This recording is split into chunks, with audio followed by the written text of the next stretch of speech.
Soul Garden.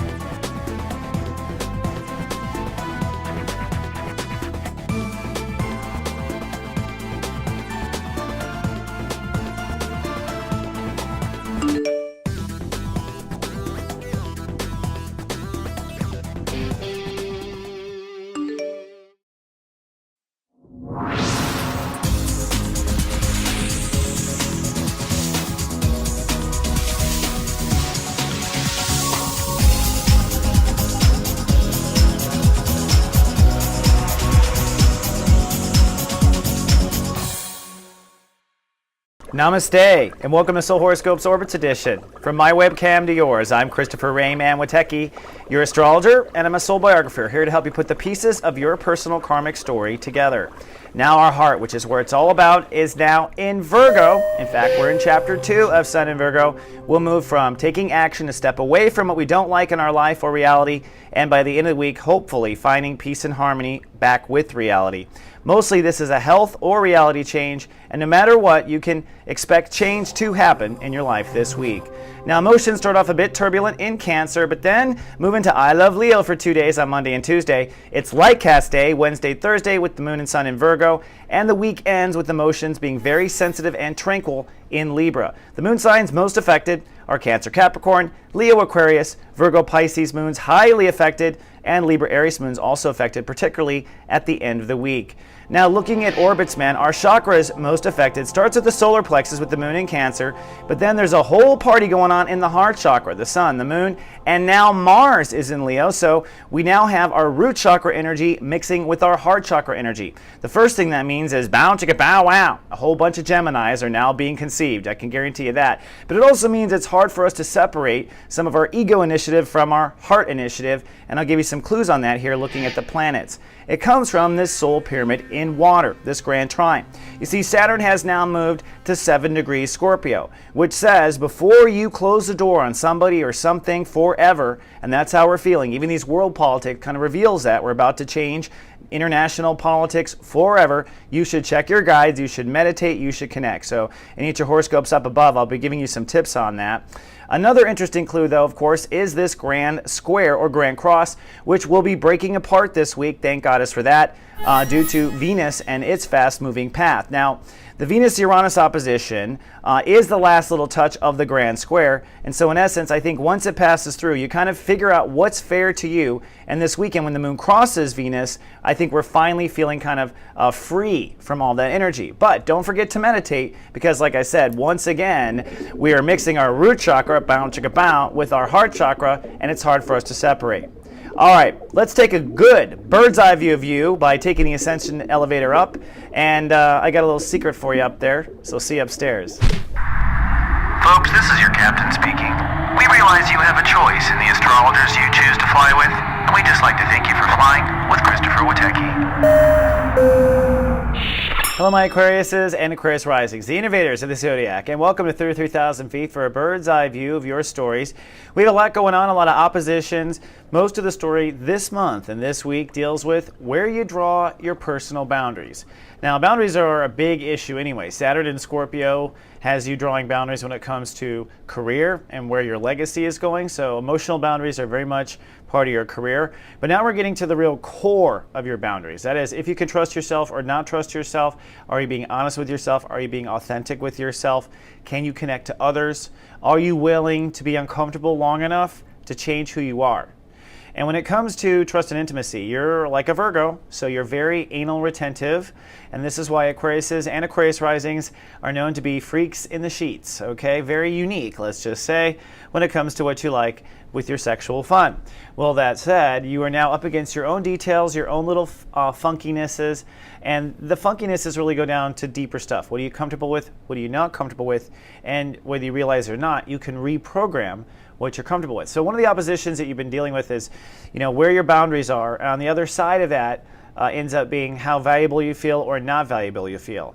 Another opposition is, of course, Venus versus Uranus in Aries. So this has been mind games going on for Aquariuses, where you're trying to figure out what's fair, trying to figure out where you're going with, your legacy and your destiny and what's purposeful in life. On the other side, you have circular thinking habits. They hold you locked into things.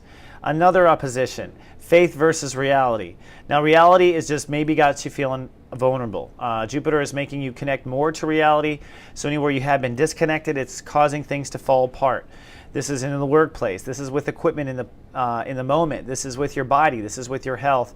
And on the flip of that, anytime you have reality take you over, you have to, surrender to a faith. Like somewhere you have to know inside that it's going to be okay, and that's the other struggle. So these are all the different places the universe is pulling on you in all these different directions. But really, wherever the sun is, it's where we can change our life. And for you, you can change your life with trust and intimacy. So as we start off this week, we're moving into chapter 2 of Sun in Virgo, and this is the part of trust and intimacy that deals with security and where you develop privacy with yourself. So when you open or don't open to another person and to yourself, that's really the question. The planets this week move from step 9 to step 15, And what that means is that you're going to step away from old trust issues, so where you could not trust yourself before or couldn't open up before, and by the end of the week, hopefully finding a peaceful balance of being open to the world yet also guarded at the same time. Now, Jupiter is moving into step 14 this week and holds that whole note. This is you opening to a different lifestyle or a different way of feeling in the moment. And because we're all babies and we all want to bring our little blankies with us and we all want to bring our baba, this is tough. This is where Aquariuses, I think, are whining the most, honestly. Not Pluto, but Black Lilith is saying it's time to step away from an old lifestyle. It's time to step away from an old work kind of way of living in the moment. So, if you move forward, you're healing forever. Bad karma at work or bad karma in the moment. And then lastly, Saturn in Scorpio is saying open up. When it comes to work, listen to your higher self. When it comes to if you're going to quit or not quit, do it or not do it, you really don't know. You need to ask your higher self. You need to ask your guides. That's where you'll find your answers. So last week, the real issue was a breakdown. Around Tuesday, Wednesday, a breakdown. This would have been in someone you can trust or why you could trust, some sort of vulnerability, some sort of eye-opener, some sort of shocker when it comes to trust and intimacy. And hopefully by Thursday, starting to realize what was really going on. This week, it's about stepping forward with that wisdom. So it's almost just like where the United States is, frankly. The United States have an Aquarius rising? No, Aquarius moon. But the United States, as I tape this, is, are we going to invade Syria? So that, that's a real issue. Moving forth, what you know or don't know. In a way, that's kind of where Aquariuses are. It's like you need to move forward, not necessarily knowing the outcome of trusting a situation, and this is a test of your own inner trust. So stepping away from foul situations that you can't trust or foul behavior in yourself that you can't trust and towards it. That's what Sunday is, okay? So that's a fun Sunday. And the moon in Cancer making you very hyper aware. Monday and Tuesday, the moon is in Leo, so you are sentimental and a lot of your emotions, all trust and intimacy issues very much play out probably in relationships or replaying relationships or in existing relationships that you have. Also, this whole time, remember, listen to your intuition. So if we're talking relationships with work, listen to your intuition before you react or do anything. By Wednesday, you're really opening up to a new trust, or maybe you're seeing a new day as far as what trust or change can be, because remember, this is all about opening up and where your trust and boundaries are.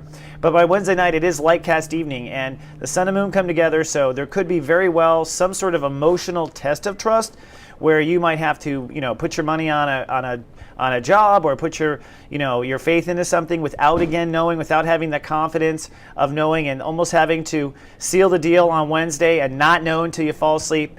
And then, overnight, it's light cast day, and that sort of manifests. So Thursday, it's breakdown or breakthrough. It's almost like your gamble pays off or doesn't pay off, and we learn as we move through Thursday. So Wednesday, Thursday is an intense, maybe real intense test of trust. It could play out with a relationship. It could play out with a friendship. It could play out with a business deal. It could play out with a contract. It could play all out in your freaky head. It could play out with sexuality, too. Those are all the above I can think of.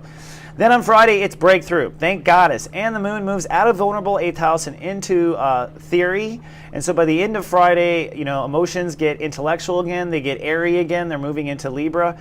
This will allow you to detach, from whatever you'd gone through this week. So Friday afternoon, you're feeling good. And you're understanding where the line should be or not be, or truth is, coming to, the head.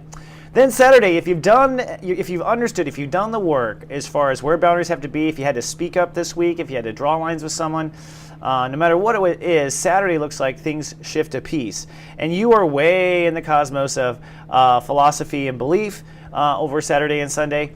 And you're also maybe in that head game again between what you should be doing and what your mind says you are or aren't doing. But this might be the coming to an end of that inner kind of debate. So it's going to be a good week in that regard, I think. Now, coming down to Earth, couple of things. A lot of people will be happy. My Act 3 video orbit reports will be available Wednesday for immediate download at soulmart.me. This is where I cover 3 months in about 17 or 18 minutes. They're really good, and they're available now on MP3s. Again, they come out on Wednesday.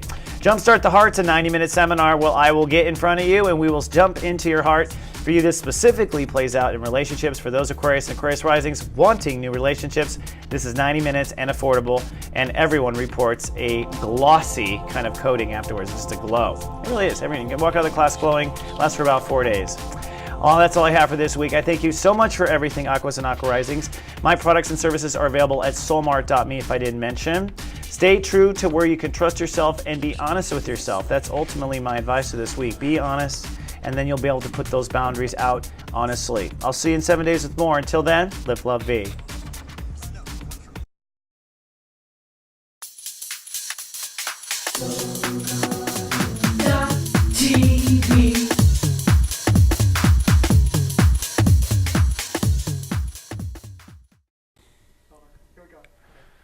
Guys, someone left my freaking watch in here. It's behind the set under the O.